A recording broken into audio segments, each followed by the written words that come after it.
that rapport that we established at the beginning, they're like, "Oh my gosh, someone's finally listening to me." And they, if nothing else, felt heard. And that's healing in itself for someone to hear you and to lay it out and to have that clarity is huge. This is a very valuable call, especially when you've dedicated the time, you're focusing on them, and they're not multitasking shoe shopping or driving down the highway.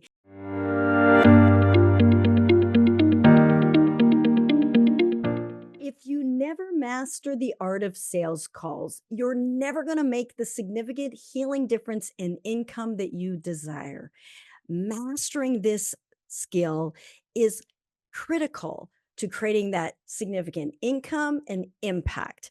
Sales is service. It is the very first step in serving your clients to create that transformation. It's not enough to be a great coach with a lot of credentials. You can be the best health coach in the world. But if you cannot guide someone from interest into action and bring them into your container of transformation, nothing happens. No client, no income, no impact. And many health coaches resist sales. They don't want to be salesy. Well, the truth is, you don't need to be salesy. But if we don't master this skill, your people, the people you could have served, are missing out on your healing gifts. But the great news is, when you do master this skill and you lead with love and you follow what I like to teach as a loving invitation call framework, making it step by step, you boost not only your confidence, but your conversions too. So if you're ready to master this art of sales calls so that you can make the difference you know you were meant to make, then let's dive in and examine the 3 phases of this sales call so that you can approach them with confidence. And this is the same process that I teach our health coaches at the Health Professional Academy so they can create 6 and multiple 6-figure health coaching practices, even if they've never sold a thing ever before. It's about coming from love and being diagnostic. I'm leveraging my medical background here, and it's proven to work for me and those that I've taught. So the first step is really the introduction, the first phase. It's important to set it up right. So some of the success of the sales call happens before you even get onto a call with that person. I am really a fan of Zoom for this purposes. It allows people to be connected wherever you are in the world. But the one thing that I'm going to say is, if you're going to be connecting on Zoom, you want to make sure that they can be in a place where they're not going to be distracted, where they're at their computer and they can focus on what you're saying. Because on this call, you're going to dive deep into their problem, what they're looking for. It's diagnostic. You don't want to be doing this call while they are driving in a car or while they're distracted chasing after children. I know, because I used to make all of these mistakes myself when I was a health coach. I remember doing a sales call with someone who was shoe shopping with their kids. That's not going to work, because she was telling Johnny to get back over here and talking to the salesperson if they had a size 11. And so that's not going to work. So you want to set it up correctly when you and they can be 100% focused on them and what their concern is. Sometimes that means you want to do a communication, a quick call beforehand, or some kind of communication so that you set that up so that you have a block of time, at least an hour, undistracted, so that you can really get to the bottom of this. The next thing that you want to do is you want to create that connection, that rapport. Still, this is all in the introduction, first phase of our 3-phase process. One way to connect is smiling, making eye contact, and making people feel at ease and at home. Having cameras on goes a long way in doing that. So you want to make them feel comfortable, and you want to welcome them, and then you want to set the stage. Now, as a medical doctor, I was a medical doctor for 25 years. And specifically, I spent years doing ultrasound. I was an ultrasound radiologist. And a lot of times I would have to run into the room and I would be doing vaginal ultrasounds. And very quickly, I was really intimate with these patients. And so, one of the skills that I had built, and you will have built a skill set too in your former life of what you've done, is that I had an ability to quickly establish rapport because I always wanted my patients to feel comfortable and not assaulted and but we also didn't have a lot of time in that practice, as you can imagine. So you want to quickly establish rapport and comfort level. So again, eye contact, cameras on, smiling, establishing, "Hey, I have this hour now to devote 100% to you. Do you have this time?" And just establishing that. If they only have 5 or 10 minutes, it's best to reschedule. If they only have 35 or 40 minutes, I would also reschedule. We're going to dive deep into it. And if you can't get through the whole process, it's not helpful to just get through part of the process. So you want to make sure that we're setting the appropriate environment to set you and them up for success. So that's the first part. So now the other thing that is unique, unlike in the doctor's office, they don't know what's going to be happening. So all the more reason we want to make them feel comfortable. In the doctor's office, you know the gig. You have an appointment, you go to the desk, you give them their information, maybe you share a little bit of what your concern is. They have you take a seat, you get called in, you talk to the doctor, you tell them what's going on. They'll ask you some questions, they'll do an exam, and then they'll send you for a test, give you a prescription, et cetera, et cetera. We know the gig, we know how that works. But as a health coach, talking to someone online or even in person for that matter, people don't know what this is. And you also want to make sure that this is different. This is not like just like a friendly chit chat with your buddy, with your girlfriend, where you just, how are you? What are you up to? What's been going on with your life? Did you hear about this on that in the news? This is not that kind of conversation. And so if you're having that kind of conversation like you would have with someone in another setting, then that's why they're not converting into clients. And that's why you can't ask for money because that's not what we do when we're talking with friends in that way. So you want to be a professional, set up the framework right, and bring them in. And they can be friends and they can be family, but you want to set up a specific time and have them have that hour focus where you can help them to the best of your ability. And they will get benefit just out of this conversation alone. This is a clarifying, leading with love conversation where you can really help this person, whether or not you invite them into your program. Okay, so now they're here. So the first thing that you want to do is uh, share how this gig works. So you say, here's what's going to happen. So you want to take the loving lead. Do not engage in chitty chat about the weather or politics or anything else. Because if they're asking you conversations right off the bat and you guys are going back and forth, that's not a sales call. That's not going to lead to bringing them into your container of transformation. So instead, you take the loving lead. Pretend they've just walked into your doctor's office, virtual doctor's office, and you're going to let them know what's happening because this is a different environment. And you're like, here's what's going to happen. So you can say, hey, Mary, it's so nice to see you here. I have this hour now. Do you? And they'll say yes. And you're like, okay, so here's what we're going to do. I'm going to start off by asking you a bunch of questions. And I teach a diagnostic dozen. So I say about a dozen questions. And then I'll let you know what I've got going on over here. And then at the end, you and I can decide, knowing where you're at right now and what you're looking for, what is the best way to get you there? And that can look like all sorts of things. Sometimes you're just looking for a thumbs up and a nod that you're on the right track. Sometimes I know of someone or something that might be just what you're looking for, and I can refer you appropriately. And sometimes there's something that I have. And at the end, you can ask me any questions that you want. How does that sound? That sounds good. Okay, let's go. So now we've got the framework. So the person who's asking the questions is in charge of the conversation.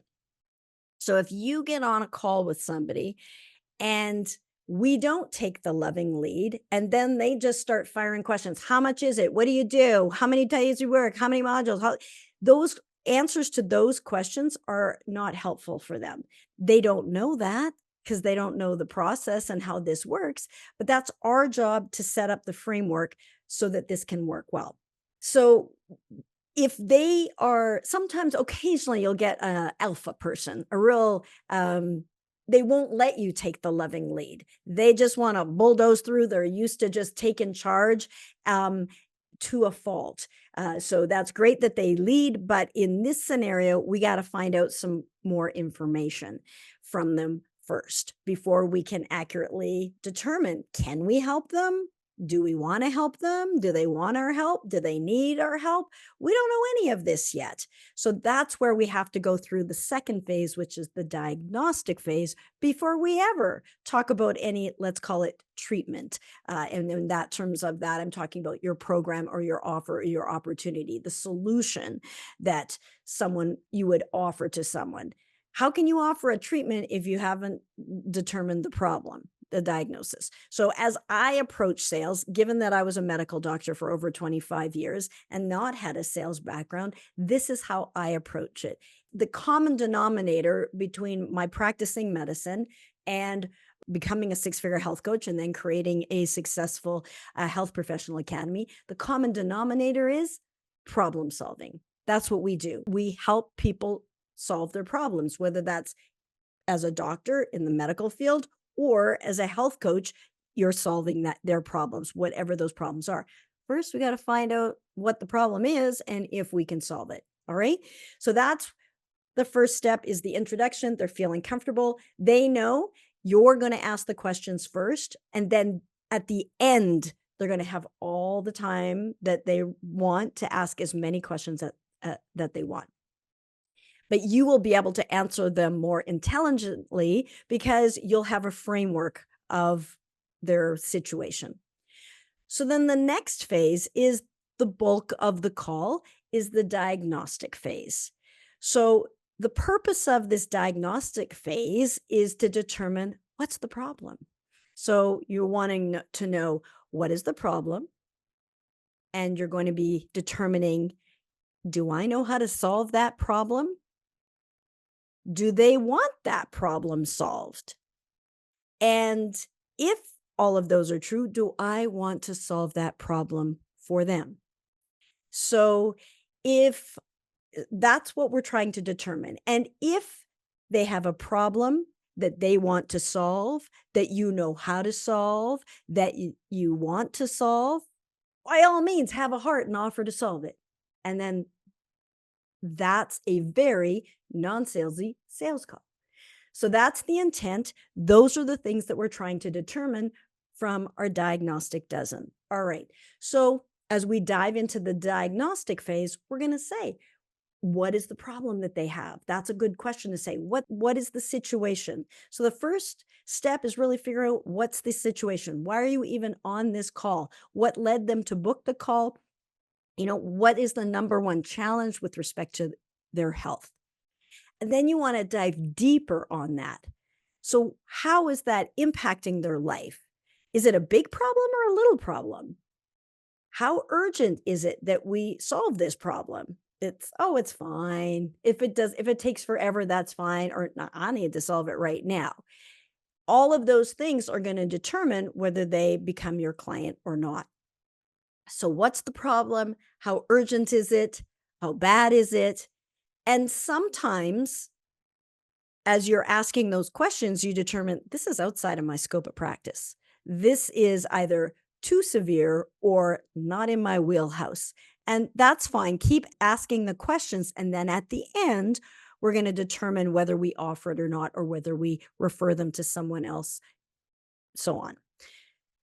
So we now know what their problem is. And then we also want to know what would they ideally like life to look like, their health to look like, their dream come true, their solution. What is that?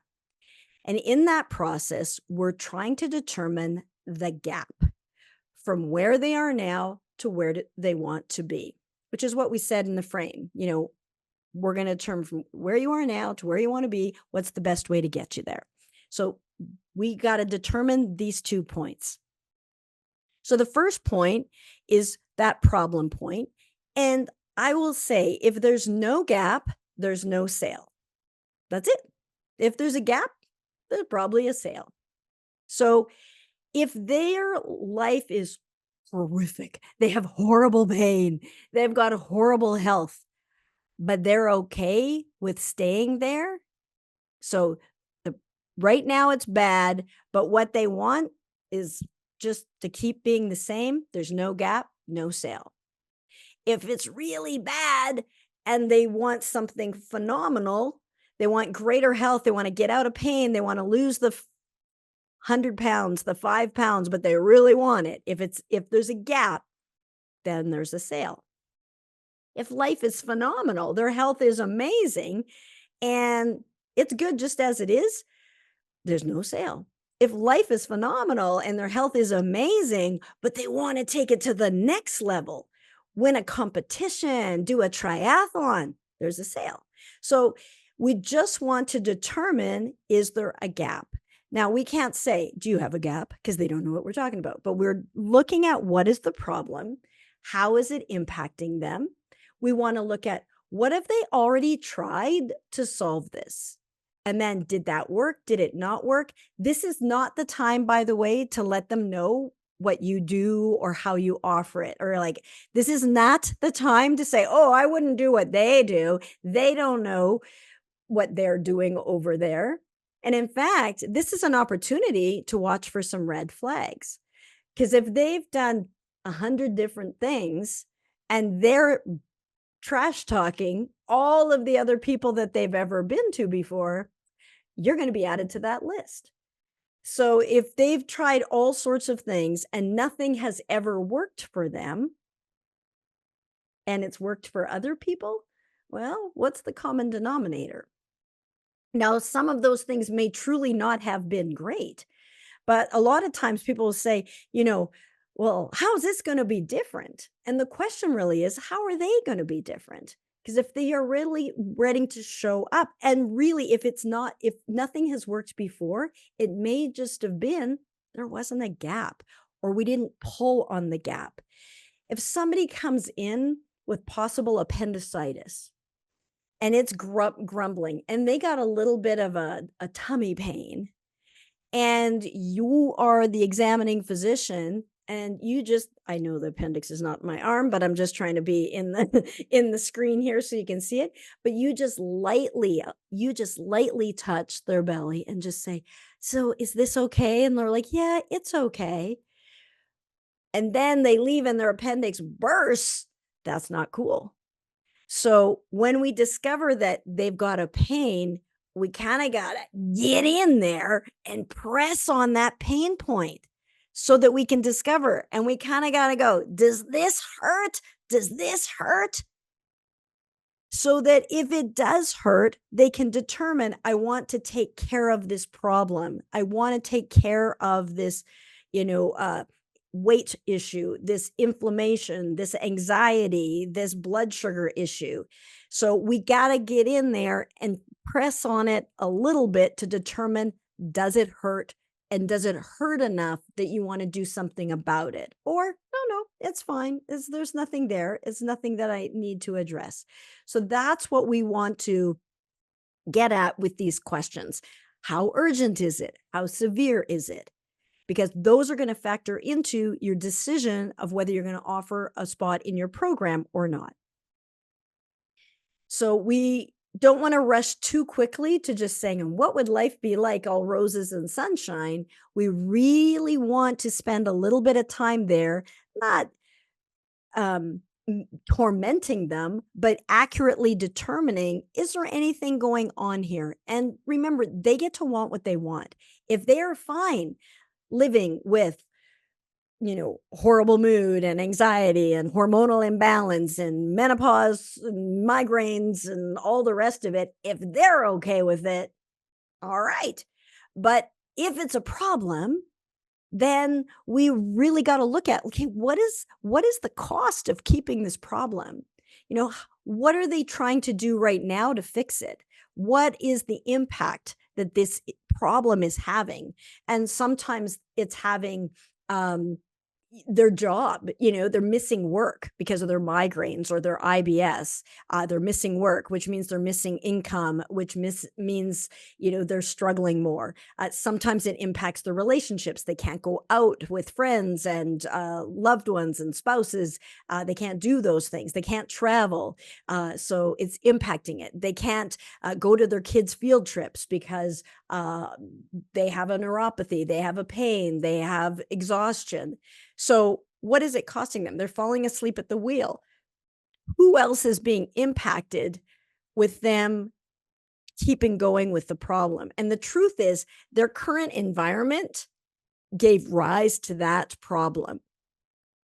And, they might not know how to get on the other side of it. That's why they're coming to you. So, the likelihood of them fixing this, if it's significant on their own, is extremely low.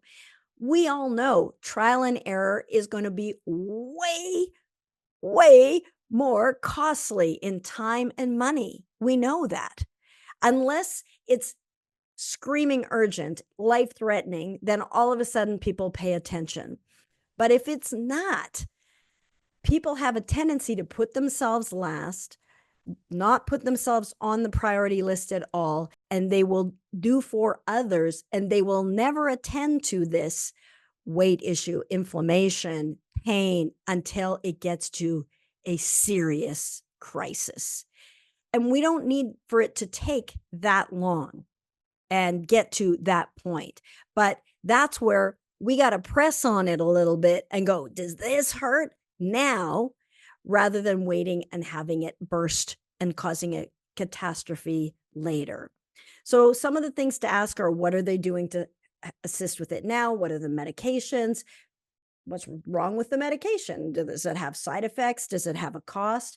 One of our coaches, she helped one of her clients get off a $600 medication, $600 a month medication. So can you imagine if this woman lived another 20 years, which with her life expectancy, very reasonable to expect that she would.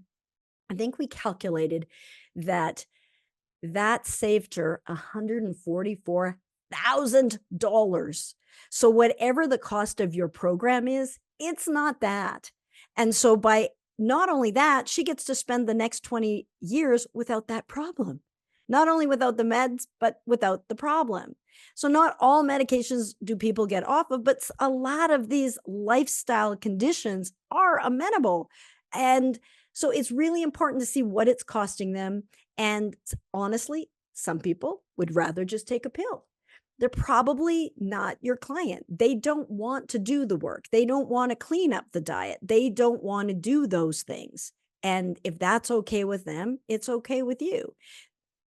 Have that person step aside so you can make room for someone who is serious, but really looking at and helping them come to a conclusion and a determination. What is it costing them to keep this problem? Why are they on the call with you in the first place? What is the problem with the problem? What is the problem with having that problem that they have and continuing on with it?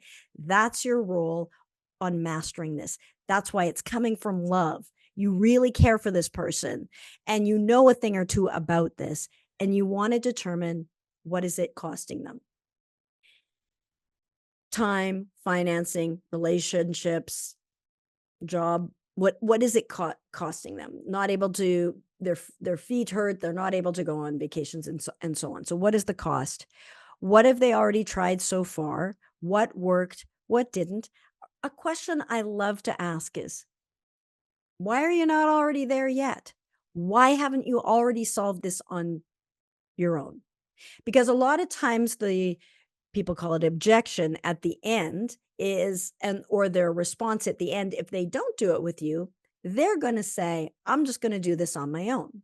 If they have a problem and they're not opting in for you, then most of them have a fantasy that they're going to get this solution on their own. So it's a good idea when we're asking these questions, what stopped them so far? Why did they still have this problem? What is the missing link? Why haven't you already been able to solve this on your own? And they may say something like, I don't know what to do. Awesome, because you probably do. So at least they know they don't know what to do. And so you want to look for what their answer is. And the closer it looks like, I don't know what to do about this. Sometimes they'll say things like, well, I know what to do. I just am not doing it.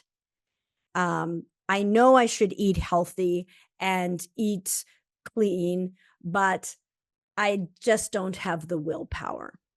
Okay, so don't leave it there, because at the end of the call, when you offer it, they're like, you know what? I know what to do, which they don't totally. They don't.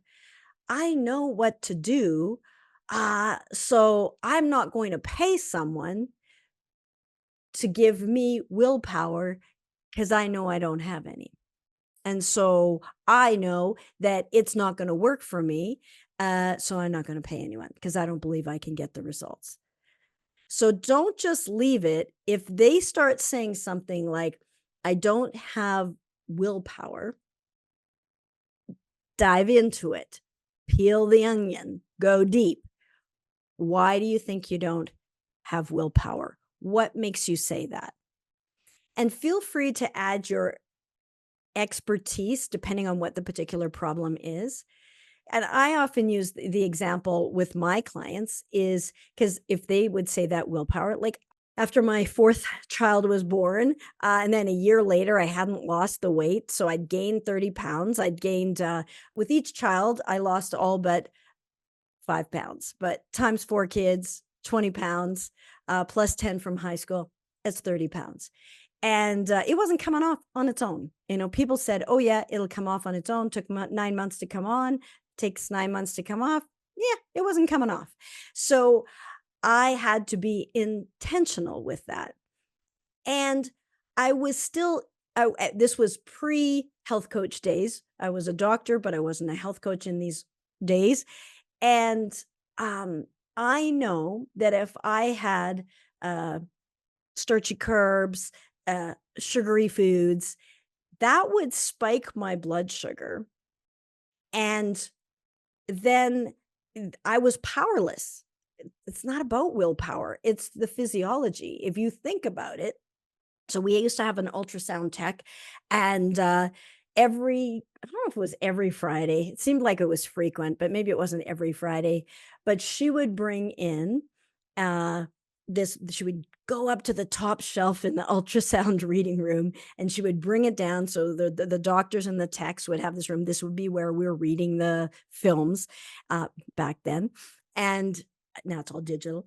And she'd get the this white dish, and she would bring in Friday afternoon, she'd rip open the package of red licorice, and the aroma just wafted over. Now, I don't even care about red licorice. I don't even care about red licorice. But after a full week, after working like crazy, after being so hungry, after skipping through, and after having a sugar spike diet, not such a low glycemic diet, but closer to the standard American diet that spikes your blood sugar. When she whopped that licorice down on that dish, and my back was turned to her. So my seat at my computer was my back was turned to her, but I could smell it. And I wouldn't go up and get it right away. But the next time I had to check a patient, go check the patient, and as I came back, I grabbed that licorice. Just do do do nonchalantly grabbed that licorice and looking for an opportunity. And it was ridiculous. I would be looking at films. I would be working. I would be dictating. And part of my mind was on this darn red licorice. It was ridiculous. It was a distraction. But I was my so what happens when you have, and I digress now, but this is how I could give this information back to my client to let them know it's okay. Because as a lot of you know, when you take the sugar, you spike the sugar, we stop burning fat for fuel. Oops, that's not what we want to do. And insulin drives back that sugar that's in our bloodstream into the cells. And we're now low glycemic. And so it's the sugar spike crash. It's up and down. So now you have a legit lower blood sugar. It's crashed and your body is screaming and craving for another hit. And you're powerless. And I'm going to grab the other piece of licorice. Right. So when I cleaned up my diet, made it intentional, lost the 30 pounds, and was eating clean, I no longer had those blood sugar fluctuations. And then when the tech wafted down that red licorice, I'm sitting at my desk and lean, but low glycemic, clean eating, nothing, no desire to eat it whatsoever. So if somebody had asked me previously, I would have just thought, I just don't have willpower. But that was not what was happening. Physiologically, my body was craving it. But when we know better, we can do better. So as you're on a sales call talking to someone and they think the reason is just willpower, at the end of that sales call, they're not going to buy from you because they are not going to buy willpower that they know you can't give them. But when we share a story to say, hey, it's not about the willpower or whatever their thing is, because whatever that idea is, if they don't know enough, that's a perfect answer because they know they don't know enough. They are consciously incompetent. There's several layers of mastery for someone. So initially, people are unconsciously incompetent. Health coaches are often, as a rule, unconsciously incompetent. They don't know how to have a successful practice. They don't know how to create a six-figure practice, but they don't know they don't know. They graduate, they assume this is going to be easy. I'll just do this and I'll coach and it'll be awesome and I'll make a whole bunch of money. And since 95% of the people that come across our desk don't have a single paying client, whether they graduated a week ago or a decade ago, and I'm not exaggerating at all, that's the reality of it. So, but they don't know what they don't know. And they don't know. They don't know. So that's unconsciously incompetent. And so in this willpower issue with the blood sugar example, these people don't know they don't know. They don't know that, hey, when we stabilize that blood sugar, you got this. Now, we're not going to teach them all that on a sales call. That's not the purpose of it. But your job is to see if you can determine, why didn't they get results already? Like, why haven't they been able to do this on their own? Because if they've tried all the things that you were going to suggest to them, well, you maybe you don't know how to solve this.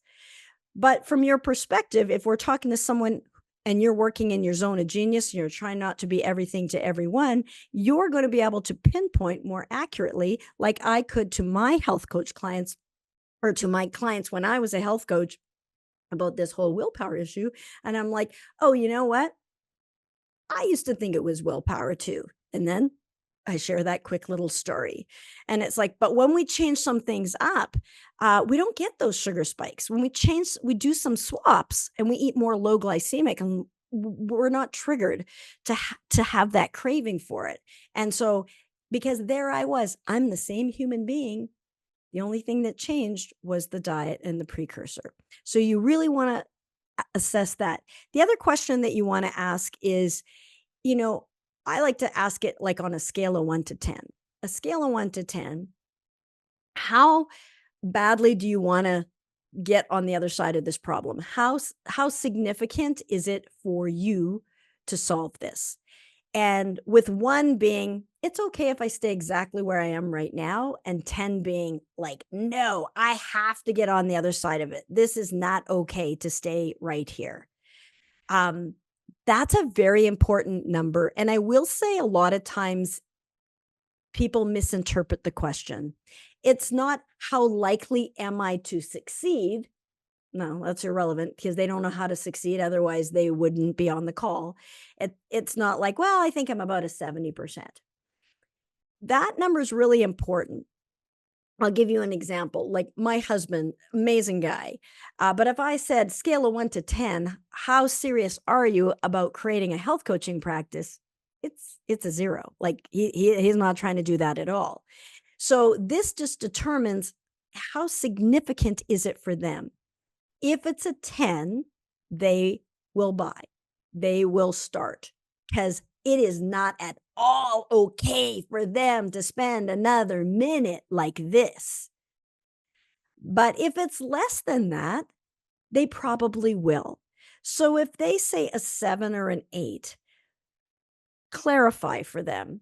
So are you saying you are 30% okay with things being exactly the way things are? The pain level, the this, the that, all the things that they were talking about. If a year from now, you're exactly okay with being in the exact same spot, you don't want, you're fine with all of it being just the way it is. Is that what you're saying? And just clarify, because if they're 30% or if they're an 8 out of 10 and they're 20% okay with being in the same spot next year, they will be. They will be.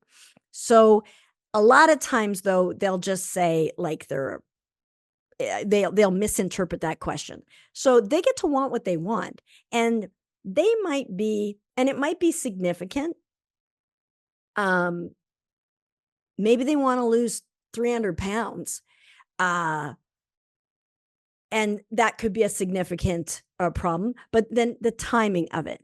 So let's say, so that like the next question I would ask is, how soon do you want to get some results, like start to get some relief? How soon do you want those results?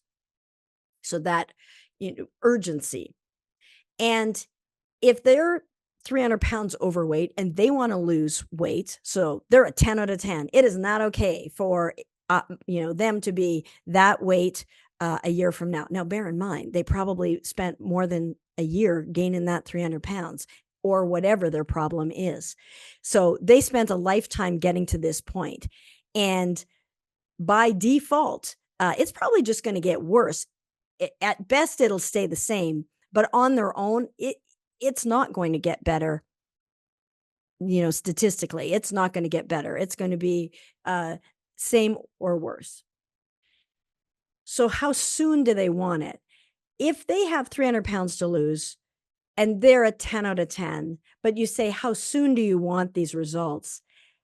They might say, I want to get on the other side of it, but right now, my house is being foreclosed on, and this and this, or it just burned down or whatever. And I really want to do this, but I can't do it now. So it's a timing thing. And so we got to work around that. So what is that? So it might be a big problem, but they got a bigger problem. They do not want to address it. Sometimes they can address 2 things at once, but that's what you're going to ask them is this a priority? Do you want to work on this right now? Or is this not a priority for whatever reason? No judgment on it. If they have a significant problem, but they don't want it solved, just let them be and focus on the people who do want your help. And then towards the end, I like to ask them, like, what is your best idea to solve this? What is their best idea to get on the other side of this? What is their best idea to lose the weight or to get out of pain or to whatever their issue is, heal their gut? What is their best idea? And in an ideal world, it sounds something like hire you, because we've gone through this whole process. They say, this is a horrible problem. I haven't been able to solve it on my own. I've tried all of these things. They haven't worked. I don't know what to do. I'm a 10 out of 10. I want it ASAP. And I don't know. I don't have an idea. I was hoping you could help me. So that's an ideal scenario. They don't always say that, but all that you're looking for there is they don't have a alternative idea. They don't have a viable option. And once we've got to that point, it's time to transition to the final phase, the close, the third and final phase. So then you'll have made some notes. And by the way, I recommend taking notes. You can even create a little template for yourself after a while, because you'll know the common answers. So you can do more of a check mark or a circle. But you want to highlight the words they use. So I used to, when I was a health coach, I would, take my little notebook here and I would circle or highlight the keywords they used, and I would come back to that. And if they use the word exhausted, you use the word exhausted. And so at this point, we're going to transition, and we want to make sure that you accurately heard them. And we give an opportunity, we kind of do a summary, and we give them an opportunity to correct anything that we, might have gotten wrong. And so you can say something like, what I hear you saying is your problem is XYZ, and you list all those things. And what you would really like is ABC. And this really matters to you. You are a 10 out of 10 and you want it ASAP. You want it be on the other side of this in 3 months or in a year, whatever. And I don't hear a surefire idea that you have to solve this in your time frame. Did I hear you correctly?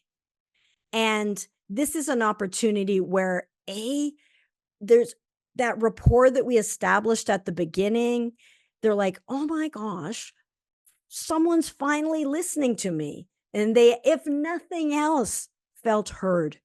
And that's healing in itself, for someone to hear you and to lay it out and to have that clarity is huge. This is a very valuable call, especially when you've dedicated the time, you're focusing on them, and they're not multitasking shoe shopping or driving down the highway.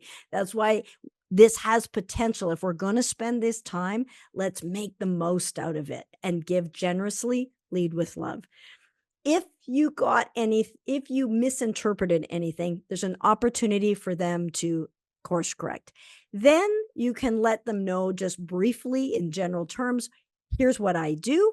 You can reference at the beginning, I said, I'd let you know what I do, what I've got going on, and you can share what I teach as a power statement, but you share basically what you do. And then you can ask them. Now, we're not talking about pricing at this point.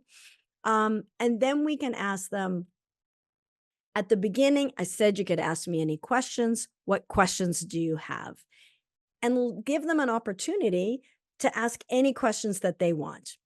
And that's why I always built in a buffer of time so that I could answer each and every question. And the key questions that indicate that somebody is interested in this is they're like, how does this work? How much is your program? Now is a good time to ask, how much is your program? Not at the beginning, because they don't even know what this is. You don't even know if you can help them. That would be, if you were a doctor, that would be malpractice. If to prescribe a treatment before determining what the situation is, that's no good. So at the end is when you dive into, you ask them if they have any other questions. And if they are wanting your help, by asking, how much is it? How does it work? How often would we meet? That's a clue to proceed to the next phase. If they're not asking you any questions about what you do, if you've had this call and you're like, no, I don't have any questions. It's been really good. I think that's really great. You do not offer your program. Now, if there's some kind of a disconnect where all indications throughout the entire time were like they really want it and this, and you can just do a double check. Okay, it sounds good. Before I let you go, it sounded like you had this problem and this dream come true and you were looking for a solution, but, so I'm just confirming you're not interested in what it is that I do. And sometimes they'll say, "Oh, no, no, no, I thought you were going to get to that." So a lot of people are used to being sold to, and they're waiting for the arm twisting, which we're not gonna do. So sometimes you have to clear. But if they're just saying, "No, no, I'm fine. I've just got, if they don't have any questions, we just let them go. Thank you very much. It's been great to chat with you. If this ever becomes more of a problem where you wanting any assistance with it, circle back around and we're happy to help. And then you can just keep them in your lead pool of followers because as it progresses and gets to the point where it is costing them more time, money, pain in some way that is now prompting them to actually act now now they're ripe and ready and the timing is right. So that's kind of the framework. Now, if they are asking the price, and sometimes they might have a few other questions and then they get to the price. So now they're like, how much is it? So there's a couple of ways that I like to frame this. First of all, you want to know how much your program is. That's another time for another call, another episode. We'll talk about pricing. But you want to know what your price of your program is. You don't want to be making it up on the fly. You want to be clear going in. How much is it? And you might have a single payment and you might have a payment plan option. But also, it is a true fact that you can only work with so many people at a time. And you will get best results when initially, especially, you're working with a small group of people at a time. So, a common response that sets your potential client up for failure and never getting the results. A common response, and you may have heard it before, is this sounds great. Let me think about it. Now, that's pretty much the kiss of death for them that they are opting. So, we're going to guide them forward and prevent that scenario. I will say, there's actually nothing to think about. I won't say that like that, but it's true. There really isn't anything to think about. If they have questions, they should ask. So you would clarify. So what is it that you aren't sure of? And you want to clear up any uncertainties that they have so that they can make a comfortable decision. We're never going to arm twist them. We only ever want to be their best idea. That's why we ask what their best idea is. And if they have a better idea, I think I should do Weight Watchers. Then we say, okay, that's good. I think you should do that. If that doesn't work, you come circle back around. You don't need to compete with anyone else. You only ever want to be their best idea. If they're thinking about another program and they do yours instead, they're going to self-sabotage themselves. I knew I should have just done that cheaper program, right? And instead, let them go do the other program. And if that doesn't work, then they can come back around and you are their only option. You are their only option. So they're going to get results because they need to show up because this is their last chance. And for most health coaches, by the time to get to you, they've already done everything else. They've already seen all the doctors. They've already done all the other things first. And now the buck stops here. You are their last hope. A lot of times, this is very common because people don't know what a health coach is. So, that might change in the future. But right now, by the time they come to you as a health coach, they've already exhausted pretty much all of their other options. But that's why we asked that question just before then. So, how do we prevent the I got to think about it? So there's a couple of ways. One is the urgency that we asked for before, pressing on the pain point, getting an accurate assessment, only inviting them if they have a serious problem, you know how to solve it, they want it solved. All of those things have to be check, check, check before you invite them. So we just want to clarify what is their actual question. Sometimes they need to speak to a spouse. I'm going to do a whole other video podcast episode on handling objections because that's a whole other topic. So we will get to that one. But if they are wanting it and they're just saying because it's a knee-jerk reaction to talk about, we can prevent that. So one of my clients actually used this in her favor. So she had been starting out and her was doing well. She's actually one of our six-figure health coaches. She was a, I don't want to vet her out, but she was one of our early six-figure health coaches. And her prices for her program were gradually inching up and up and up because your program's always getting better, but the price is always going up. So it's always fair because the best time for them to join is always now. It's now. And it's the same price for everybody. That keeps it fair. Otherwise, if you adjust based on people's sob stories, get ready. Your job is now to listen to everybody's sob stories and charge less and less and less. And they don't get results and you get depressed from hearing all their sob stories. So you keep it the same for everybody in the same cohort class, but you're continually improving. And I have other guidelines that I teach as to how do you know when to increase your price. Again, we'll do that in a future episode as well. Now, again, if you have questions, feel free to pop them in the comments or ask us or visit drshaunna.com. And there's an opportunity to ask questions there. But even if you just ask right in the comments here, I'll create a whole episode on that. I'm happy to answer all the questions. I could talk for hours and days on all of these subjects. There's so many little nuances to all of this, but the basic principles are pretty simple. And then you get better with practice. So to prevent I'm going to think about it, and just as an aside, out of the thousands of people we've talked to over the years, despite their assurances that absolutely they're coming in on Monday, if they didn't at least put down a deposit and they left without a financial commitment and they were going to think about anything without a deposit, not one person ever came back. Life gets busy. They get back into the world that gave rise to the problem. They get back into the land of the muggles there with their family and with the issues and with them putting themselves last on the list. So to prevent this, to hold the space, to lead with love, to set the framework that sets them up for success, as you are about to share the price, when they say, how much is it? You can say the investment to take you from where you are now, and you go over that list of where they are to where you want to be. In 2 months, it will be X price, let's say 2,000. But for right now, it is this price, let's say 1,500. And this actually happened to one of our early six-figure health coaches. And she know that given her conversion rates, she should be charging more. Her prices should be going up. She had so many people saying yes, that she should increase the price so that she could maintain delivering great results. And she didn't have too many people in, more than she could handle. So,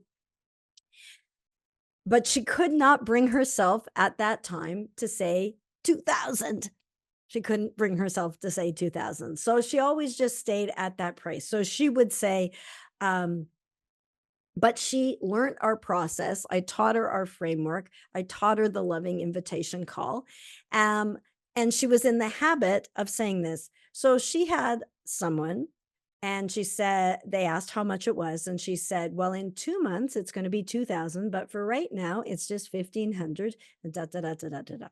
And the woman said, okay, well, that's great. And she did not buy. But what happened is this woman came back to her a couple of months later, and they get back on the call and they're going through and they're doing another one. And the woman says, so I was wanting to get started. How much is your program again? 2,000? And so all my client had to do was go nod her head and say, "Yes, it is. Yes, it is." So she never actually had to say it. And by the time she got that first one in, then it was easy for her to say it. She had that belief and so on. So this way, now it's very important the timing of this. So you want to say in 2 months, it's going to be a higher price because it will be. It will be going up as you're getting clients and you're converting and you're helping. So in 2 months, it's going to be this price. But for right now, it is just this lower price. Now, if they want to think about it, take all the time you need. It's just going to cost you more. And if that's okay with them, that's okay with you. That's all good too. But this way, it's not a open-ended offer forever. They can't come back in 10 years and want that price. It's now or never really. And in reality, it's now. It's now o'clock. So you want to have that urgency. And you'll say, and sometimes people will discount for being able to pay on the call. That's the best. That really is the best. They're most likely to succeed if they get in right there. Uh, I would never bump it out beyond a week. Just say, we can hold that at most for a week. And what I do, and this is something that um, I was never taught this from a mentor or anything, but it is one of my rules, and it came from my personal experience of years as both as a doctor and as a health coach. And one of the things as a doctor, especially, you don't want to have happen is a patient get lost to follow up. And especially when you're following some things that are really bad. And you know that it's usually an administrative thing, which causes somebody to miss an appointment, and that could be really bad. And so we were always, for certain things, it really mattered. If we're following something, a tumor growth or something, it's really important that we don't lose them, that, if we're monitoring it. I was in the diagnostic imaging radiology side of things in ultrasound. But as a health coach, I found the same thing. And I found if we didn't set the a date to book another call, and let's say in a week, then people would say, "I'll think about it. I'll get back to you." And they never did. So this one little tip here could increase your conversion rates from like 5% to 80%. I am not joking, not even a little bit. And it will massively accelerate your practice. And it is such a simple thing. And my rule is never leave one call without booking the next one. Just have that as a habit. Hold their hand. And really, that's all the way through working with them. You know, book the have always the next call booked, have it known when they're going to meet, because in between I found with my clients, no news was not good news. They defaulted back to their old ways. So the better that we can, and I call it carrying the egg. This is such a delicate process, this process of sales. I feel like it's carrying a delicate little egg. We don't want to smash the egg. So you want to carry the egg all the way through. And one of the things where you can really, ideally, they bring it, they decide on the call, but maybe they got to check with the spouse, etc. Maybe they have to shift money around to a credit card, something like that. So the way that you solve that is having them book that first coaching session, that orientation call a week in the future. That works extremely well. And then you can say, if you decide this is not for you, all good, go ahead and cancel that call. But otherwise, as you will get started right away. If you have modules, they can get instant access to the modules, and we will get started. And we set that first coaching session right up there because we want to nurture them all the way through. The sales call is the first step in the transformation. That's the first act of service that you will do for this person, and they get to determine how long that you will serve them for. So that is an incredible tip. Now, one thing that sometimes my new clients, I say it just all like I've been saying it, but the one thing that they'll miss, and I just want you to know this, because if you get the order wrong on a couple of these things, it can have disastrous results. It cannot go so well. So when I shared that little role play example of, in 2 months it's going to be 2000, but for right now it's 1500. Now, notice that's the order I set it in. But sometimes people will forget and they'll say, how much is your program? And they'll say the price of the program. And then the person will say, okay, let me think about it. And then the coach will go, oh, yeah, I forgot. I was going to tell him in 2 months. And now, if you say, so they're like, okay, let me think about it. And if you say, well, the price is going up to 2000, well, now you're a jerk. You're kind of a jerk. But we can predict that people will be saying, I want to think about it. It's a knee-jerk reaction. It's just like you go into a store. How are you? I'm fine. Can I help you? No, just looking. Like it's it's a role. So saying I need to think about it, they're not actually going to think about it. Like 99% are not actually going to think about it. They're going to forget it. They don't mean to forget it. They at the call, they legit think they're going to think about it, but they're not actually going to do that. So it's really important. And through practice, you'll get to see that. But before we drop a bunch of eggs and lose a bunch of sales for you and have you give up and never create that six-figure health coaching practice or make a significant income or impact, let's solve it right now with these really great tips. So you'll just want to remember, say, in the future, it's going to be this price, but right now it's this price. And then you say, now here's the other thing. When you say the price, you'll say the investment to take you from where you are now to where you want to be in 2 months is going to be 2000, but right now it's just 1500 and it's 3 months the payments of 500 and a single payment of 1200 or something like that. And then you say, what other questions do you have? And then you drink water and shut up. That's the process.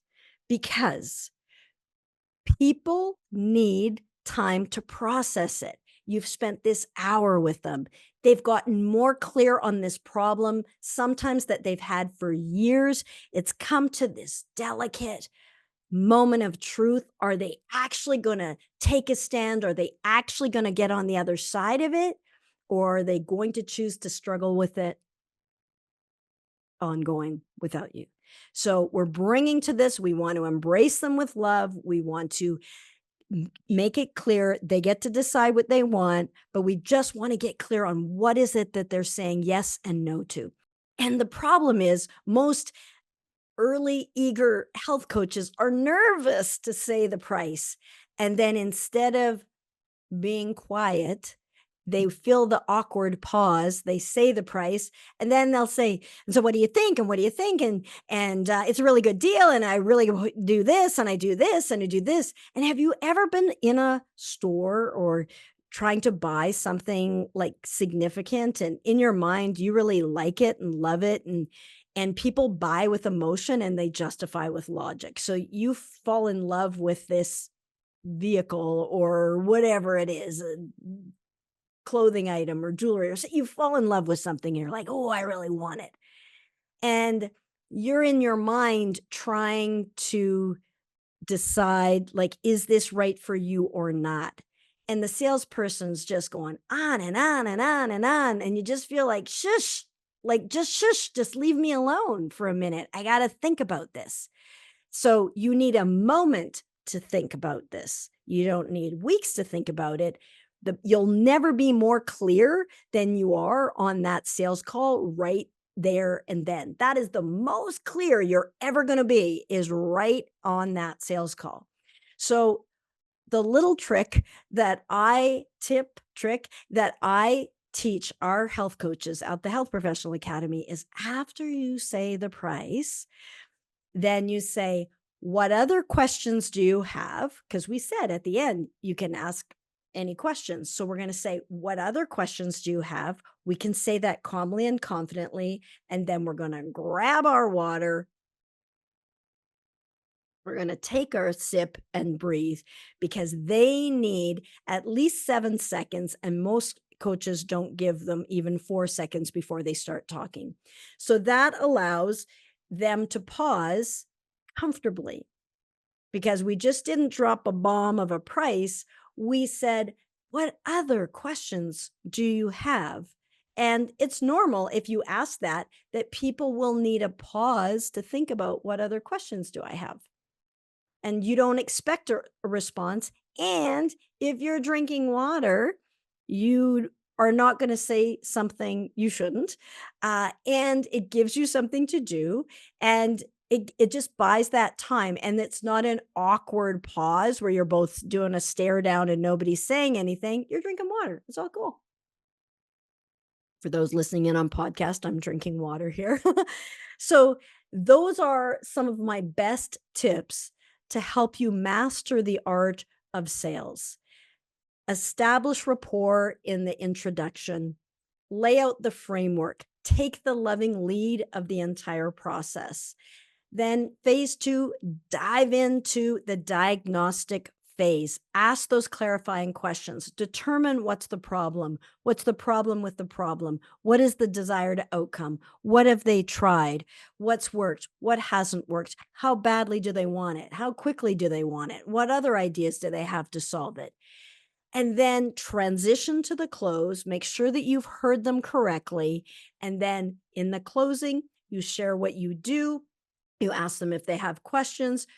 You if they ask what you do, then that's when, or how much it is, that's when you share the price of your program, sharing the higher price first, the price that it's going to be first, but right now it's this, and remembering to book the next orientation call right away the next day if you can, if they're joining.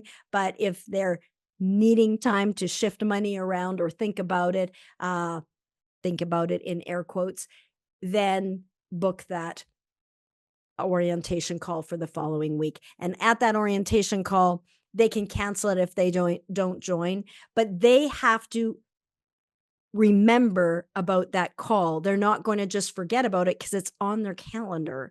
And you have every right at the time of the orientation call to call them. Hey, I saw that we had this call, just wanting to double check, are you wanting to move forward or not?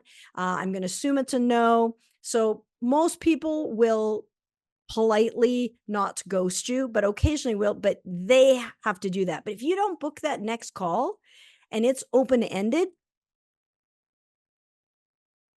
you don't book the next call. So then imagine what happens. A week goes by and they haven't called you. And then 2 weeks goes by. So you then reach out to them and now you are chasing. And one of my mentors taught me, you are the prize and the prize never chases. And inadvertently, you've gotten tricked into chasing them. You're texting them. Did you decide yet? Do you want to do this yet? And it's annoying. And they'll be like, go away. And they don't want to talk to you. But if you've set up that appointment while you're on the call for the next call, if you set up that appointment time, then it's a mutual meeting at the same time. And if they're missing their appointment, then that's on them. But you have every right. It's as a professional, it is important for you to show up on that call. And if it's there, then they're like, oh yeah, I meant to get back to that person. And it's a yes or a no. And sometimes they will buy on that call right at the last minute. That's happened as well. And that way you're not chasing. And that way you have clients begging to work with you. Even how we share the price and make them ask for the price. In that framework, we're not pushing what we do on them. We're not salesy. We're not saying it's here, it's this many modules, it slices and dices. No, instead, we share what we do. We ask the questions. We say in big, broad terms, I help these people with this problem get this dream come true. What other questions do you have? And if they have no questions, we're not telling them what we do. You got to make them beg, make them beg, make them beg. Because if they're saying, please, can you help me? Us as heart-centered entrepreneurs, we're all in on that. If somebody asks you for help as healers, we're 2 thumbs up. We really want to do that. And so that's easy for us to say yes. So this framework has served me and our clients and the clients of our clients extremely well. This is at the foundation core basis of how we've been able to help health coaches go from zero income, zero clients, zero niche to six and multiple six figures, working on average 3 days a week without burning out. Mastering art of sales calls is a key critical skill, and you don't have to be salesy, but you do want to leverage your heartfelt nature as a healer and your ability to get accurate information and make the best determination for this client, patient, person as to what is in the best interest for them. And sometimes you are not the best idea for them. It is something or someone else. And it feels really good to have those conversations and be able to refer to a device, to a supplement, to a doctor, to another coach. It feels really great and aligned in integrity. So it is worth practicing. If you're like, this sounds really good, but I still need more help with this. I get it that these sales skills are important. And I love this detailed summary, but I want more help. I am serious about making a difference and I want more help and guidance with this is such an important skill. Every week we have a sales clinic where our coaches bring their sales calls to me and I tell them exactly what I would say on those calls, often just in advance, and then we celebrate their clients that come in the following day. So if that is something that you're wanting, there may be a link below. If not, you can always go to drshaunna.com and check that out. There's an opportunity to speak with us, have a strategy session, and you could even apply to work with us. We only work with a small number of people, but we are committed to helping this world be a healthier, happier place. And we're looking for health coaches who have a burning desire to help people be healthy so that we can get you and your healing gifts out into the world. And mastering the art of sales skills is exactly one of those niches. So, with that, have a fantastic week and be good for you.